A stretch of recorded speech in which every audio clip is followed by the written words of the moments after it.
I'm Luke Summerhays, and I love Charmander. Charmander needs no introduction. Easily the most popular of the original trio of starters, Charmander, and especially Charizard, is one of the most popular Pokemon in the world. Charmander is a classic example of a great Pokemon design, simple but memorable. A cute little orange salamander with a flaming tail. Most of the Pokédex entries for Charmander, Charmeleon and Charizard are pretty by the numbers, talking about how hot their flames are and all the things they can melt and burn. The interesting tidbit is that in several Pokédex entries it talks about Charmander's flame going out and it dying. I know people often read that as though a Charmander would need to use an umbrella in the rain or risk death, but in most entries I'm pretty sure the correlation is the other way around. The intensity of the fire shows how healthy the Charmander is, and the fire will go out when it dies. This explains why there isn't a mountain of Charmander corpses from every time somebody uses water gun.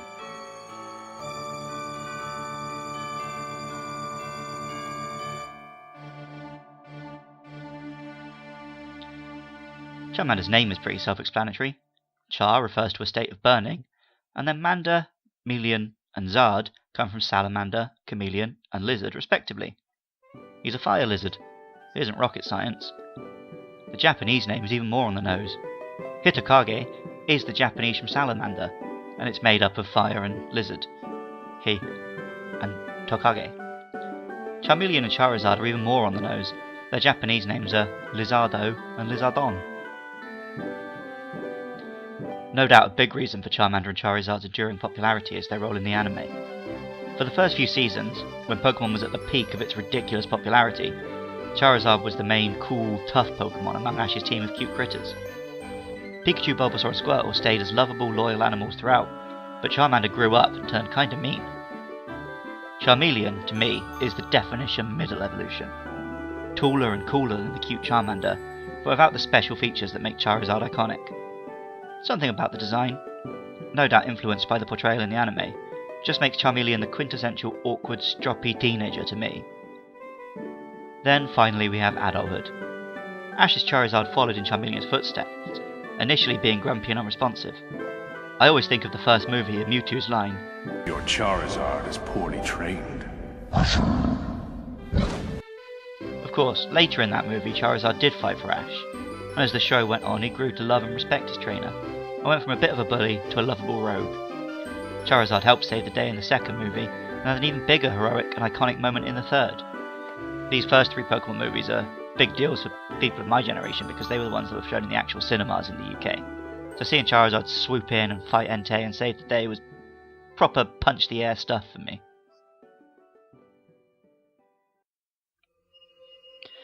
Charizard is iconic like Ubisoft can only dream of.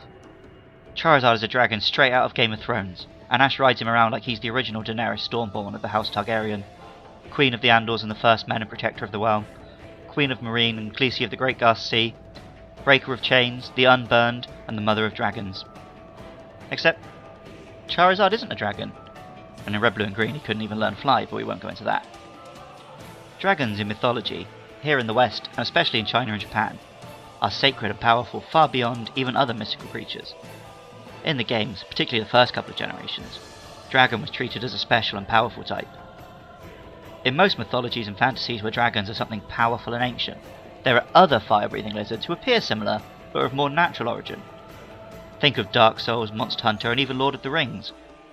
Charizard will fall into this category, among drakes and worms and wyverns.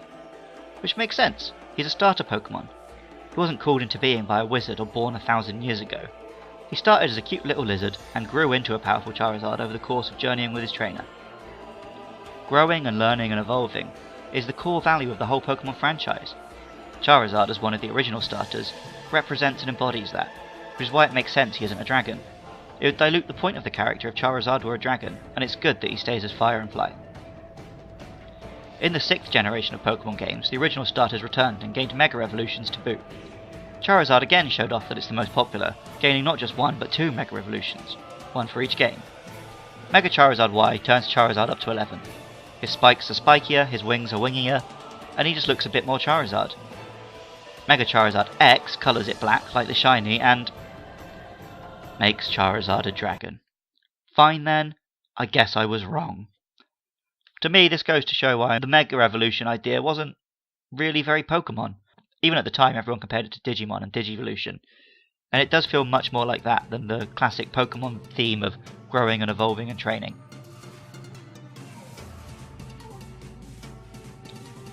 As well as being a starter Pokemon in the 1st and 6th generations of games, and being a key monster in the anime, Charizard plays a prominent role in a couple of fighting games.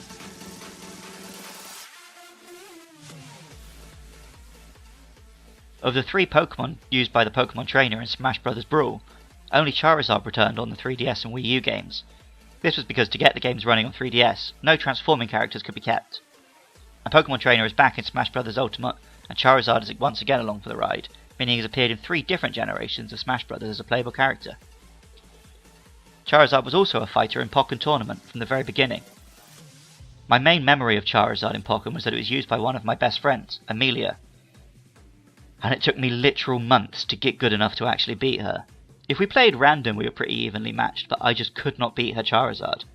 To the point that one night we were playing against each other online and her mum was watching, and suggested that she let me win so I wouldn't feel bad. She didn't, she just continued to bully me with her big powerful Charizard.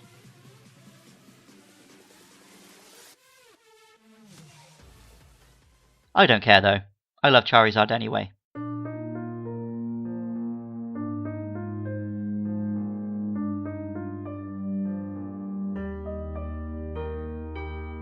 Music for Luke Loves Pokemon is by Jonathan Cromie, and artwork for the podcast was by Katie Groves. You can follow us on Twitter and Facebook at LukeLovesPKMN, and you can email the show at lukelovespkmn@gmail.com.